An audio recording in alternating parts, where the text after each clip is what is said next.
Eder. Mech. Pallister. Il 28 febbraio è la data fissata per la consegna della superperizia sul corpo di Liliana Resinovic. La donna di 63 anni, scomparsa il 14 dicembre 2021 e ritrovata cadavere il 5 gennaio 2022 nel bosco dell'ex ospedale psichiatrico di Trieste. Un caso che, a distanza di oltre 3 anni, continua a essere avvolto nel mistero.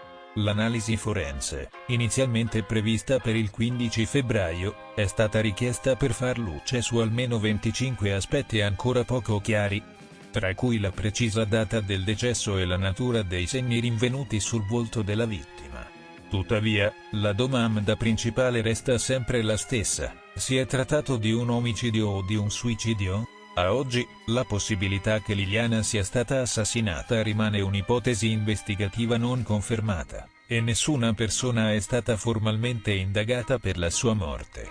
Tra i principali protagonisti della vicenda ci sono il marito della donna, Sebastiano Visintin, e Claudio Sterpin, un amico di vecchia data con cui Liliana aveva riallacciato i rapporti poco prima della scomparsa. Nonostante i sospetti e le speculazioni, entrambi non sono mai stati incriminati. A complicare ulteriormente il quadro ci sono le osservazioni emerse da una controperizia condotta dal biologo forense e criminalista Salvatore Spitaleri, su incarico dei legali di Sterpin. Gli avvocati Alessia Pontenani e Gianluigi Comunello. Secondo Spitaleri, l'ipotesi del suicidio è da escludere categoricamente, per lui Liliana Resinovic è stata uccisa senza ombra di dubbio. Uno degli elementi più inquietanti riguarda le circostanze in cui è stato ritrovato il corpo della 63enne. Liliana era avvolta in 4 sacchi della spazzatura, 2 di colore nero per la raccolta indifferenziata e altri 2 più piccoli, biodegradabili, per la raccolta dell'umido. Secondo Spitaleri, la presenza di questi sacchi esclude qualsiasi possibilità di suicidio. Nessuna impronta papillare di Liliana è stata trovata sui sacchi neri, né all'interno né all'esterno. Se la donna si fosse avvolta da sola, sarebbe stato inevitabile lasciare tracce. L'impossibilità di infilarsi da sola 2 sacchetti biodegradabili sul volto. Una persona che si soffoca volontariamente in questo modo non avrebbe potuto sigillare i sacchi attorno alla testa senza lasciare segni di lotta o movimenti involontari.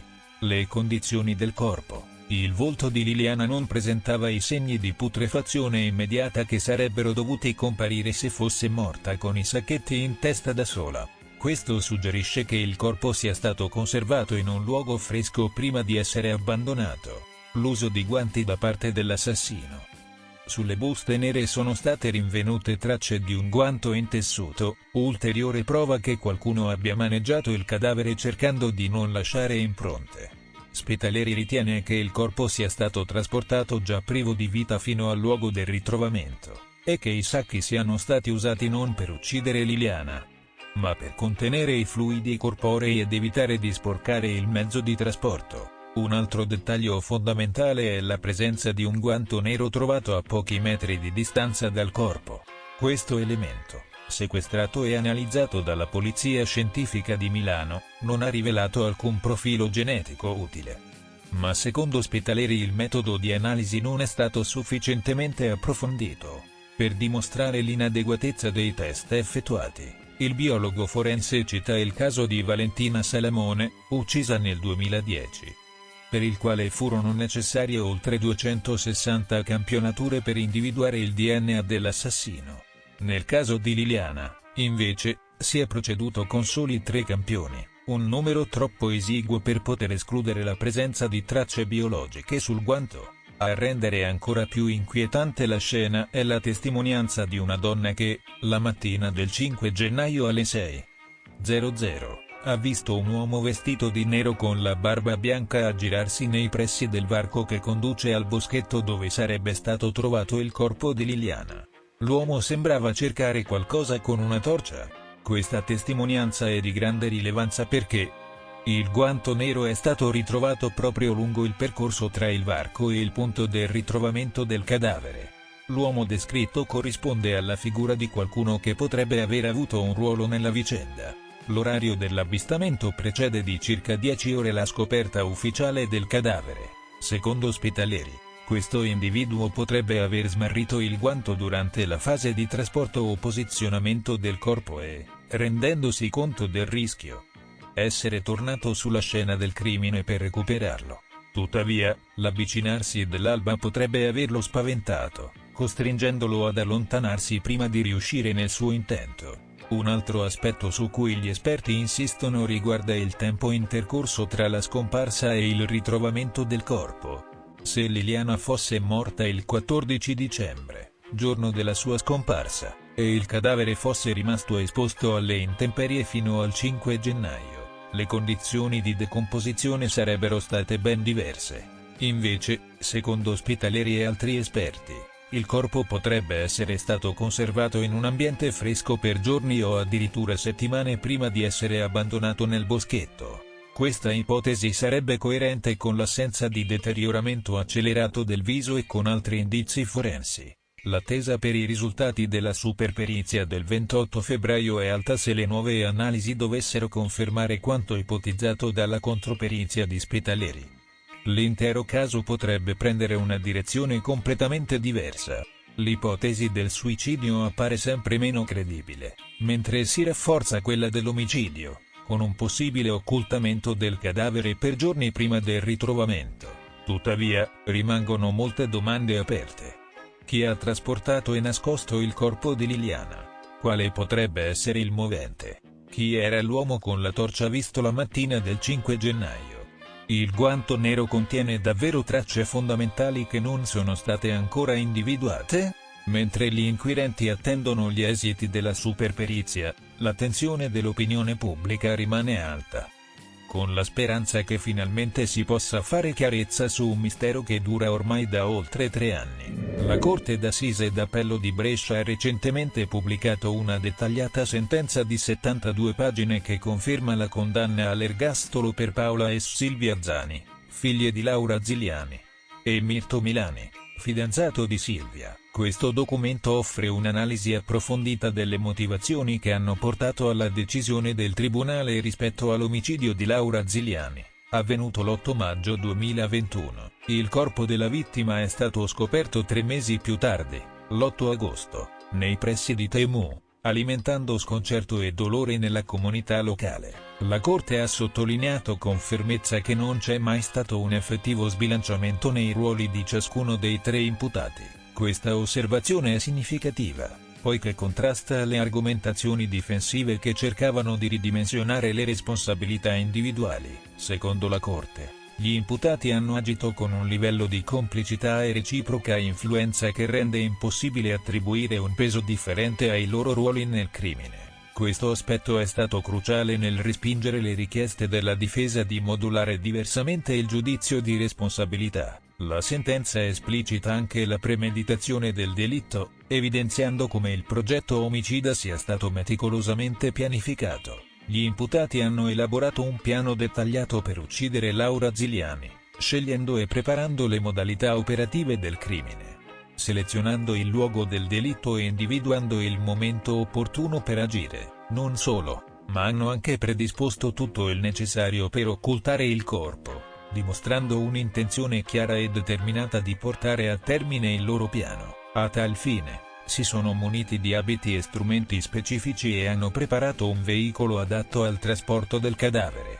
mettendo in atto una strategia completa che non lasciava nulla al caso. Nel merito delle dichiarazioni degli imputati, la Corte ha rigettato le argomentazioni difensive che cercavano di minimizzare o deviare dall'essenza delle confessioni raccolte. Gli imputati non hanno mai negato l'esistenza di un filo conduttore nei loro pensieri e azioni, che per mesi si è concentrato sull'intento di togliere la vita a Laura Ziliani. Questo aspetto è stato fondamentale per il Tribunale nell'affermare che, indipendentemente dal movente specifico, l'idea di commettere l'omicidio era presente e ben radicata nelle loro menti, confermando le condanne all'ergastolo per Paola e Silvia Zani e Mirto Milani. La Corte ha riaffermato l'assenza di disparità di ruoli tra gli imputati, sostenendo che la loro collaborazione criminosa era totale e innegabile. La decisione di respingere le richieste di riconsiderare le responsabilità individuali si basa su un'analisi dettagliata delle prove e delle dichiarazioni,